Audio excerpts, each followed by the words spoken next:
Let's start with this.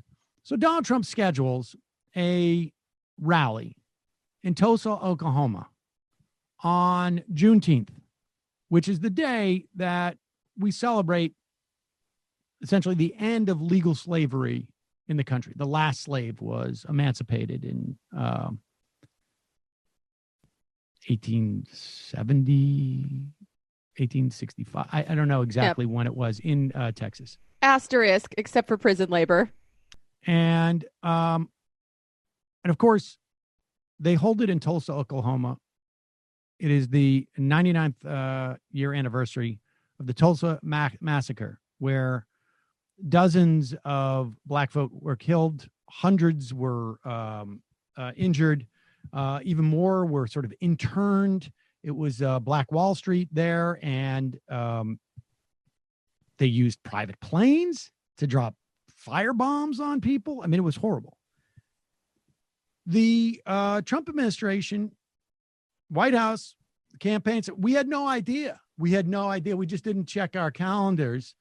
And so they moved the Tulsa rally, despite the fact that the health department in Tulsa is saying, please don't do this here. We're having a spike. And for you idiots who don't know the difference between holding a political rally indoors and protests outside, there's a big difference. I mean, I don't know who, there's a big difference. And I also think that there's a difference, not medically, but in terms of the way that people make a risk assessment between protesting the police brutality and just holding a political rally. The urgency of those two things, I don't think, can be equated. I also think there's not an equivalence between the president holding a rally and the mass of people deciding on their own that they're going to hold a protest.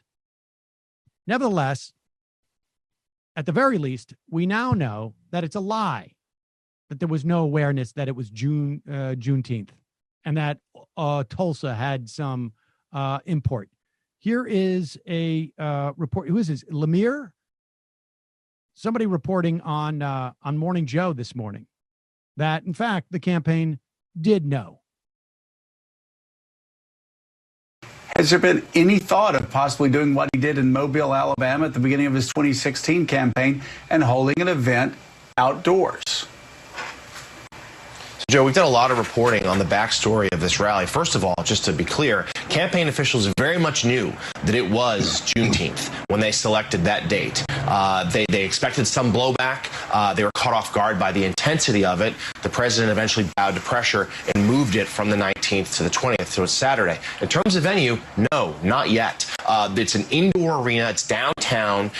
It must be noted, an arena that has canceled all of his events in June and in July because of the pandemic, because of health concerns. Yet they're reopening for this one night for this rally. The campaign has said they'll work with state health officials in terms of what sort of guidelines to implement. They haven't revealed those yet. We don't know if there's going to be social distancing. We don't know if there'll be masks, but the early sense is those things will not be required. People who were attending did have to sign a waiver to say they would not sue the campaign were they to get sick. There are outdoor venues in Tulsa.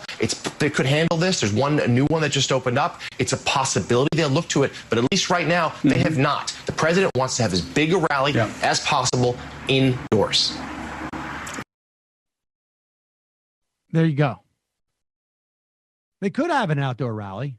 They could mitigate the danger of COVID. They desperately don't want to. They don't want to because it's performative for them.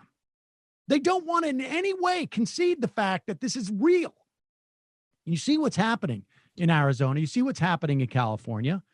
See what's happening in Texas and in Florida. They just don't want to concede it. And so they're doing this. Except in the legal waiver that people have to sign, of course. Except in the legal waiver. But that's just a legal waiver. They probably have to sign an NDA. Exactly. The lawyers made us do it. Trump doesn't want us to sign this probably anyways, but the lawyers.